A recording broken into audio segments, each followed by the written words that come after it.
A Comissão Episcopal Pastoral para Ação Missionária e Cooperação Intereclesial da CNBB e a Fundação Pontifícia Ajuda a Igreja que Sofre, a ACN, prepararam a jornada de oração e missão dedicada à paz no Afeganistão, que será realizada amanhã, 1º de setembro. E para falar desta iniciativa, nós vamos conversar agora com o assessor da Comissão para a Ação Missionária e Cooperação Intereclesial da CNBB, o padre Daniel Roquete. Boa tarde, padre Daniel. Boa tarde, padre Wellington. Muito obrigado pela oportunidade de estar aqui hoje com vocês no programa do Pai Eterno, essa ocasião para estarmos juntos com os devotos e aqueles que acompanham a TV. Muito obrigado. Nós que agradecemos. Padre, eu começo a nossa entrevista perguntando qual o prognóstico que vocês fazem da situação atual do Afeganistão. Existem elementos dos quais vocês tomam conhecimento para que esse momento de oração, esse momento de reflexão, de se pensar nesse país, foram levados em consideração para isso? Nós fazemos já durante todo esse ano uma jornada de oração e missão, sempre no primeiro dia do mês. Isso inspirados por Santa Teresinha, que é celebrada sempre no dia 1º de outubro. Então, durante todo esse ano, essa iniciativa da comissão de escolhermos um país ou uma situação, não é que um determinado povo esteja sofrendo, para nós nos unirmos em oração, recordando daquela situação. Bem, nos últimos acontecimentos, últimos dias, acompanhamos o que aconteceu naquele país, no Afeganistão. O retorno do grupo Talibã com tanta violência e gerou tanto desespero entre o povo daquele país. Os últimos 15 dias foi de muita tristeza ao acompanharmos as notícias, acompanharmos as aflições, cenas marcantes que eu acredito que cada um de nós teve a chance de poder acompanhar. E por causa disso, dentro desse projeto de oração e missão que acontece todos os meses ao longo desse ano, nós então elegemos, não tinha como não fazê-lo nesse mês de setembro. Atendemos, obviamente, o pedido do Papa Francisco, que recentemente, no domingo passado, pediu que a gente fizesse orações e até mesmo jejum em benefício do povo e do restabelecimento da paz naquele país.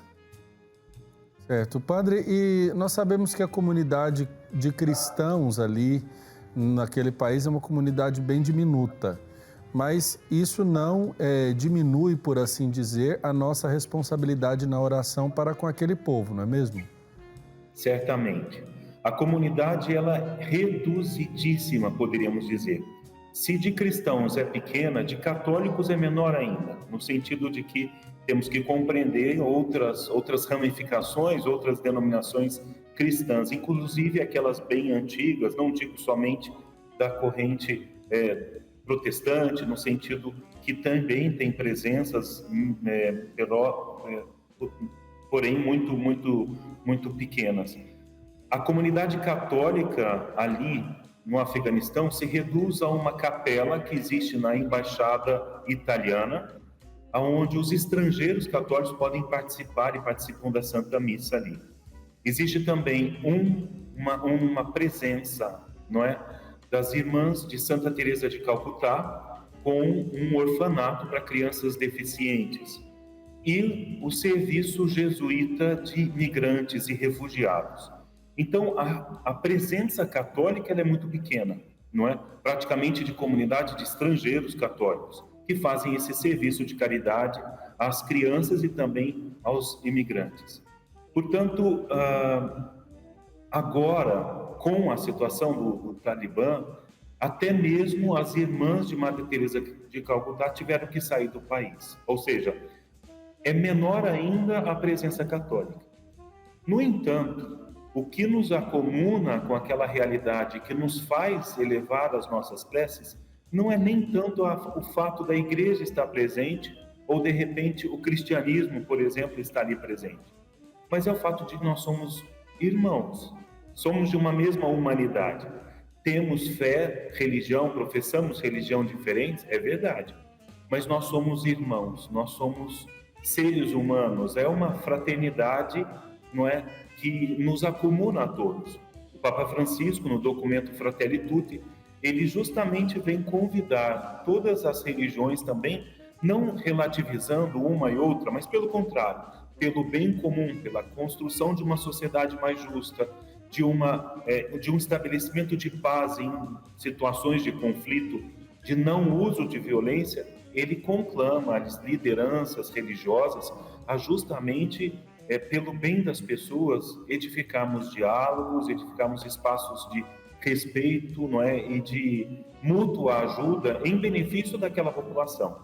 Então, a nossa jornada de oração não é apenas para sustentar a missão da igreja, que no caso do Afeganistão é muito pequena, não é? Em outros países ela é até mais expressiva, mas é pelo fato da humanidade, né? Então, que o nosso coração se compadeça também, não apenas porque são cristãos ou porque seriam católicos, mas pelo fato de sermos humanos, vamos assim dizer. Perfeito. O Papa Francisco insistentemente afirma que a missão da igreja se realiza por meio da atividade missionária em si, mas primordialmente pela oração. A proposta consiste em realizarmos que atividade de modo concreto, padre? Essa é uma pergunta simples, mas ela é muito interessante, porque essa é a intenção que a comissão tem. O Papa Francisco, quando ele diz da oração como uma forma primordial para a missão, ele está em sintonia com os papas anteriores. Desde Pio XII, olha, há bastante tempo, ele vem justamente indicar que a oração é uma das formas mais essenciais para que a missão aconteça. Então, quer dizer que existe uma certeza de que Deus age através dessa disposição do coração que pede a Ele para sustentar a missão que é dele, feita pelas mãos de muitos missionários que estão nas fronteiras do mundo aí, geográficas e existenciais. Talvez eu não tenha condições de ir para a missão, porque meus compromissos e também não é minha vocação, mas eu posso ir pela oração. Então, a oração é a primeira forma de eu assumir a missão. Eu preciso, de certa forma, entender, não é, que quando eu não rezo apenas pelas minhas intenções. É necessário que eu alargue os horizontes das minhas preces. O terço da misericórdia que eu rezo, o terço ao Divino Pai Eterno, as orações que faço, as minhas peregrinações ao santuário, por exemplo, a participação da Santa Missa, muitas vezes a gente reza apenas pelas nossas intenções, mas a oração, enquanto teor missionário, nos ajuda a alargar os horizontes e ver que os problemas e dificuldades dos outros precisam também tocar o nosso coração e alimentar a nossa oração. A jornada de oração e missão, portanto, amanhã, não consiste em uma atividade específica e também não temos um roteiro, não temos um momento, não é, específico para fazermos a oração, mas é um convite para que na oração da manhã, no terço que eu rezo, na missa que eu participo, na leitura da Bíblia que eu faço, eu coloque aquela intenção. Então, na verdade, o desejo é que a gente não fique apenas, né, de certa forma, seguros com um rito ou um momento, mas que a oração pelas missões, a oração pelas necessidades de outras pessoas do outro lado do mundo, passe a se tornar também um cotidiano, uma rotina na minha vida de oração. Então, amanhã é como se fosse o pontapé. Nesse dia vamos rezar, vamos participar da missa, vamos celebrar ali uma oração, vamos fazer a nossa adoração e nela lembrarmos, no caso, do povo do Afeganistão. Agora, interessante, padre, porque ouvindo o senhor dizer, né, eu me lembro desta realidade própria da igreja de trabalhar, de evangelizar pelo exemplo da oração. E a igreja valoriza isso desde muito tempo. A gente vive um tempo, um momento na vida social em que as pessoas vivem cada um por si, Deus por todos, né? E expressam, às vezes, isso de modo até egoísta, na própria oração que realiza. Então a gente começa também a dar uma nova dimensão, antiga e nova à nossa prática, né? Porque muitas pessoas na oração só pensam em pedir e pedir pelas suas... exato. Queria que o senhor comentasse um pouco disso. Então, existe um filósofo, eu acredito que alguém já deve ter ouvido falar, não é? Blaise Pascal, né? Ele tem, não são textos longos, mas são frases porque se perderam os textos. E tem uma frase atribuída a ele, eu acredito, eu já procurei e faço referência sempre a ele, e ele diz que o voar de uma borboleta aqui causa um terremoto do outro lado do mundo, não é? A gente poderia parafrasear isso aqui com o que o Papa Francisco ensinou, né, na encíclica Laudato Si, e se tornou tão comum, um refrão na nossa vida: tudo está interligado, tudo está interligado. Então, a gente corre o risco, e o senhor mesmo disse, não é, de transformar até mesmo a nossa vida de oração numa situação somente atribuída a mim. Quer dizer, eu rezo ao meu Deus pelas minhas necessidades e, no máximo, para aquelas pessoas que pediram para mim ali no meu entorno. Praticamente fica uma situação muito particularizada, individualizada e, infelizmente, não é, trai aquela beleza de que nós somos todos irmãos e que, portanto, uns cuidam uns dos outros, uns cuidamos uns dos outros, porque estamos interligados. É claro que essa interligação, vamos assim dizer, é pela nossa humanidade, não é? E é também pela obra da redenção. No Evangelho de João 3,16, a gente escuta isso, né? Deus amou tanto o mundo que enviou seu Filho, não é? Para que todo aquele que cresce, né, tivesse a vida eterna.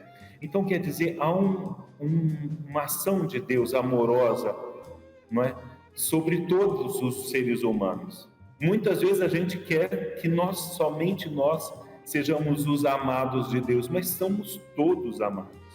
Então, quando a gente começa a entender que na vida de oração e na nossa prática espiritual, o que compete ao outro, nos problemas que são próprios dos outros, são também meus, porque somos uma fraternidade, uma família cristã e uma família humana. Então, a oração ganha contornos universais, não é? Contornos universais.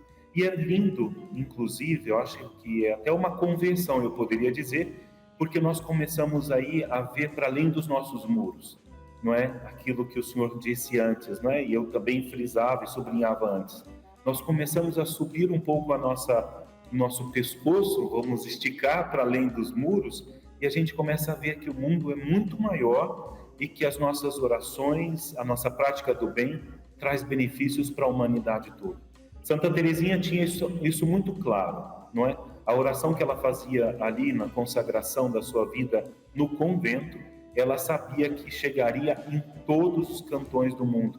Afinal de contas, somos todos um corpo, e no corpo, ela, no caso, descobriu que existe o coração, e no coração ela queria ser, o coração da igreja ela queria ser. Pelo coração, como era a vocação de Santa Teresinha, com o sangue se espalhando pelo corpo todo, então a oração chegaria em todos os lugares. É mais ou menos assim que a gente pode dizer, não sermos fechados, né?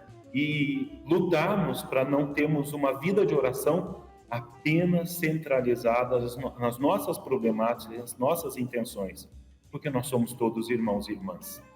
Esta é uma das atividades que a comissão apoia e realiza em comunhão com outros organismos, como, por exemplo, nesse caso, a ACN, né? A Ajuda à Igreja que Sofre. Padre, quais são as outras atividades que hoje a comissão ela está atenta a realizar dentro dessa dinâmica de cooperação intereclesial e a dinâmica missionária da Igreja no Brasil? O trabalho da nossa comissão, ele pode ser dividido em 3 partes, não é? Em 3 frentes, vamos assim dizer. A primeira delas é da animação missionária da Igreja do Brasil.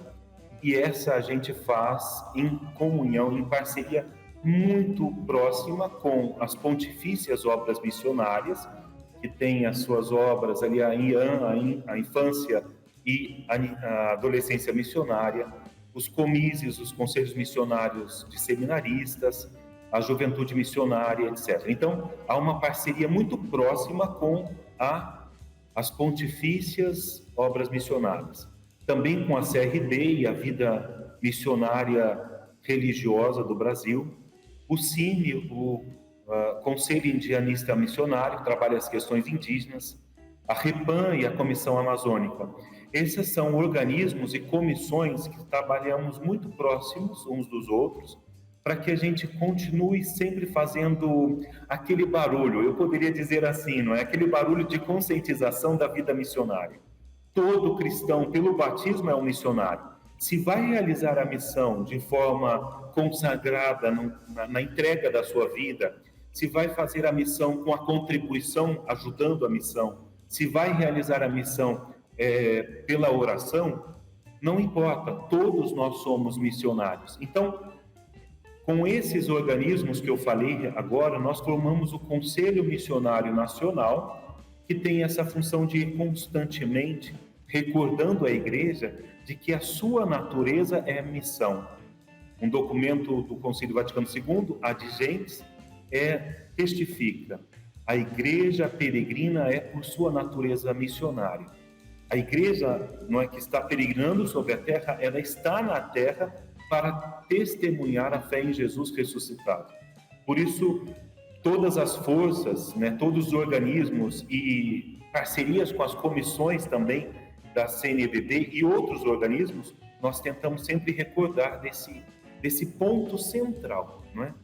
Dom Joel, o bispo secretário-geral da CNBB nesse quadriênio, ele compara de forma muito lúdica, dizendo que a igreja é como uma bicicleta. Ela só para em pé ela só fica em pé, aliás, se ela estiver andando, em movimento. Porque se ela para, ela cai. A igreja, ela está peregrinando, ela está caminhando, ela está missionando, ela está evangelizando.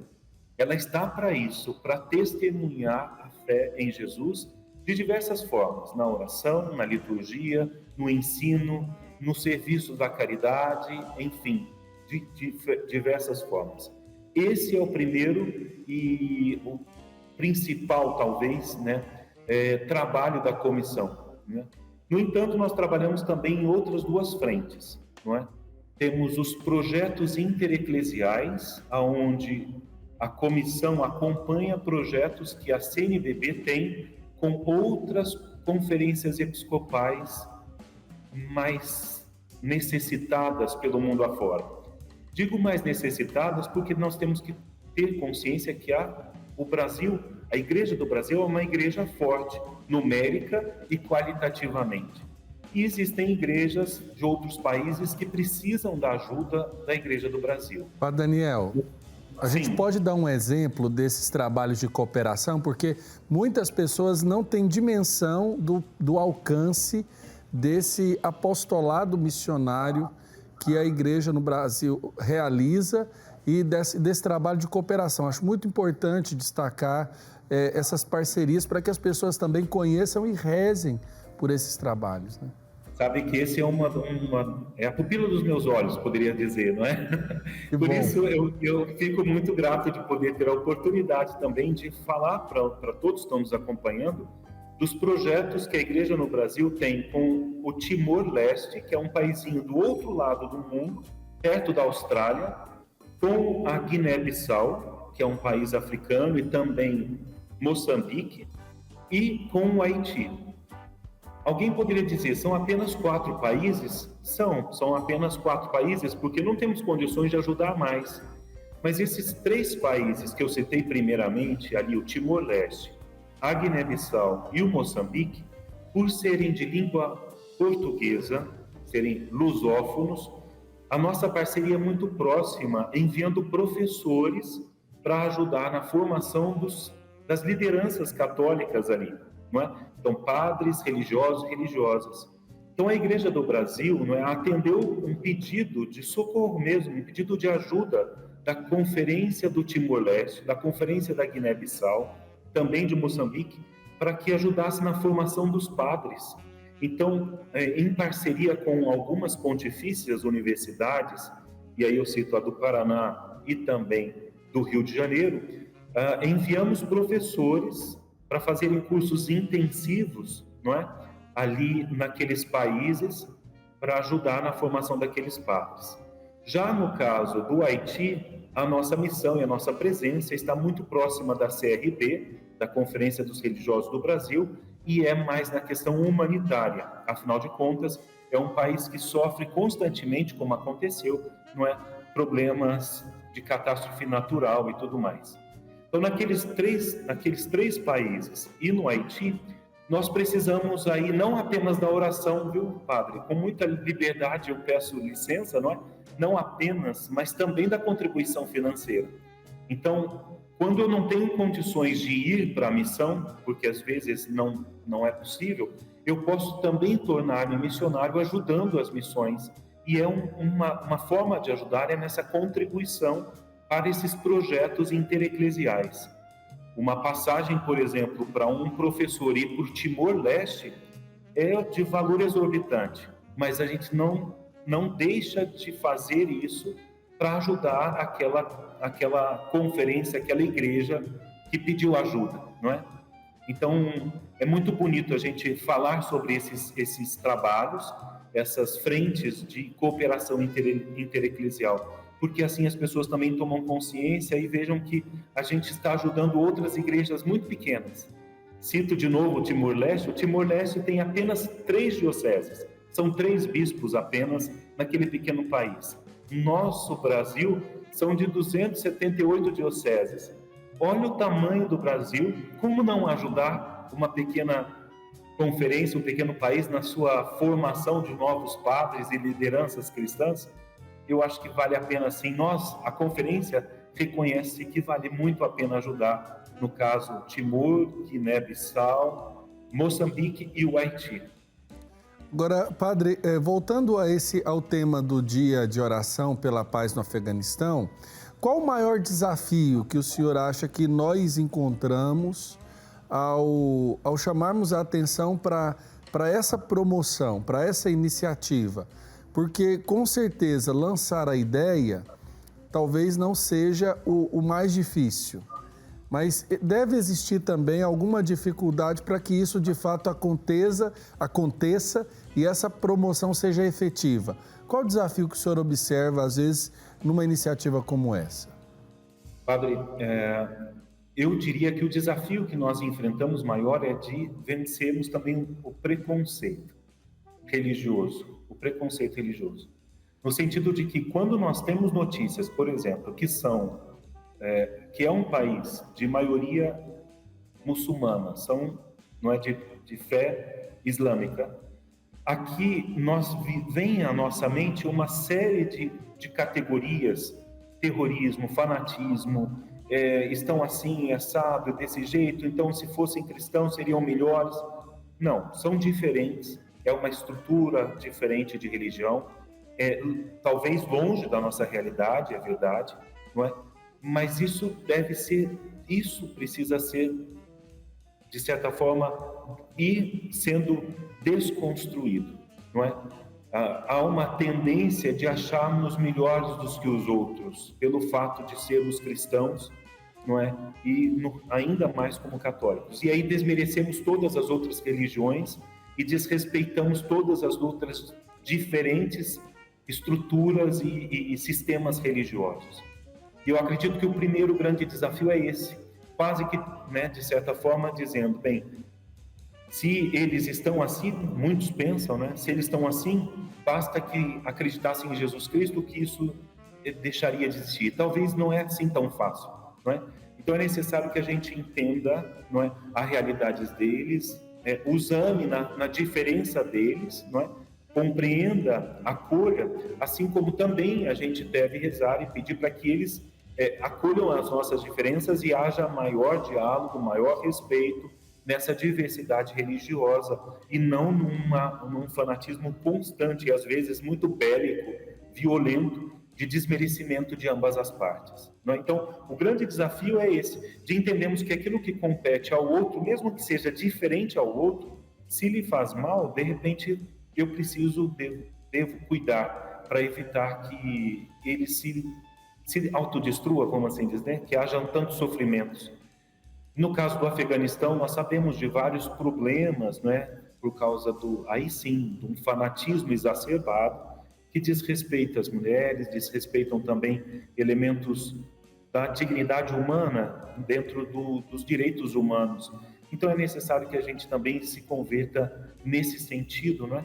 Que a nossa vida e nosso entendimento de vida cristã implica também um comprometimento para uma sociedade mais justa e fraterna para todos.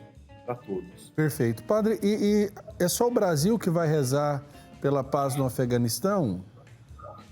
O Papa Francisco, no domingo passado, ele aproveitou aquela ocasião do Ângelus ao meio-dia e pediu que se fizessem orações, jornadas de oração e de jejum pelo Afeganistão.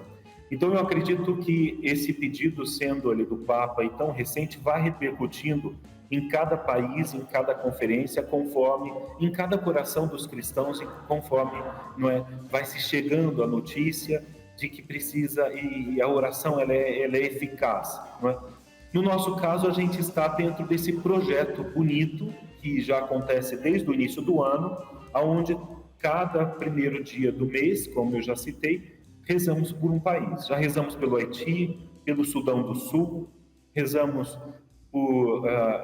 pelo Mianmar. Aliás, foi a situação daquele país do Mianmar, não sei se vocês se lembram, né?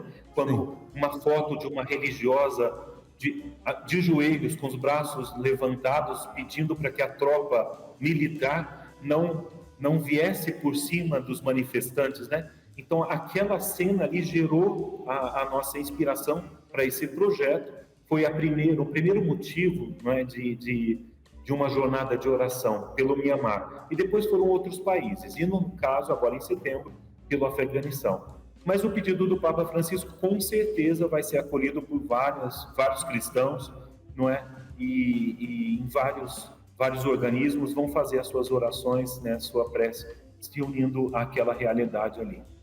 E a gente lembra, né, que pode-se participar dessa jornada se oferecendo uma prece do cotidiano. Ah, padre, mas eu não estou indo à igreja, posso rezar da minha casa, né? Sim. É colocar no nosso dia a dia, não é? Nas nossas orações, essa intenção. No caso, amanhã o Afeganistão. Mas se a gente começar a se exercitar nesse olhar para cima dos nossos muros, padre, então eu tenho certeza que também em outras ocasiões do seu dia e dos seus dias, da sua vida de oração, não é, as necessidades que você identificar serão oportunas orações elevadas a Deus, não é? Tá certo. Padre Daniel, eu quero agradecer ao senhor pela oportunidade da nossa entrevista, agradecer ao senhor ter parado um pouquinho suas atividades para poder conversar com o nosso telespectador aqui da TV Pai Eterno. Dizer que nós estamos aqui sempre à disposição também dos organismos da CNBB para divulgar mais ainda o trabalho, para divulgar todas as atividades que são realizadas e que muitas vezes os cristãos do nosso país nem têm dimensão de onde alcança e do bem que faz através da missão, do trabalho pastoral que a CNBB e os organismos que a compõem realizam. Forte abraço, padre. Muito obrigado, um abraço a todos. Obrigado.